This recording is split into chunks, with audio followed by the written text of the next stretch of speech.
Bu başıma gelenleri sayamam. Hiçbir kalbi kırmamışım, kıramam.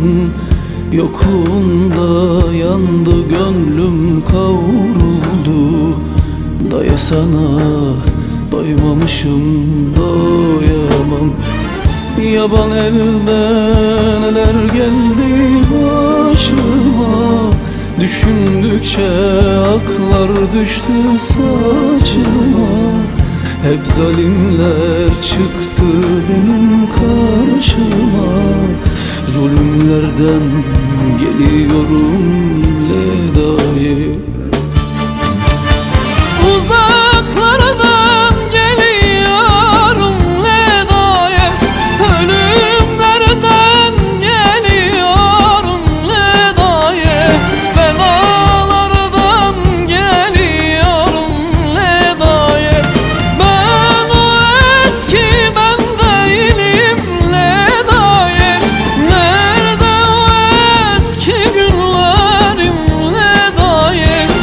Zaman geçti, çok değiştik ledayı.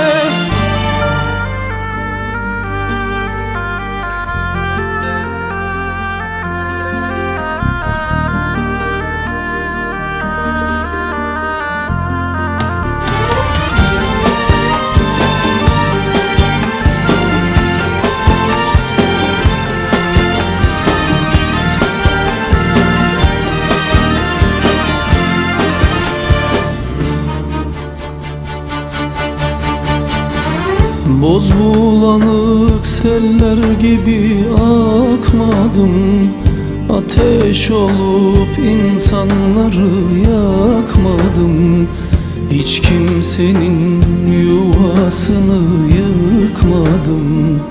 İnsanlıktan ayrılmadım ledayı. Yaban elden neler geldi başıma. Düşündükçe aklar düştü saçıma. Hep zalimler çıktı benim karşıma. Zulümlerden geliyorum ledayı. Uzaklardan geliyorum ledayı. Ölümlerden geliyorum ledayı. Belalardan geliyorum ledayı. Ben o eski ben değilim ledayı.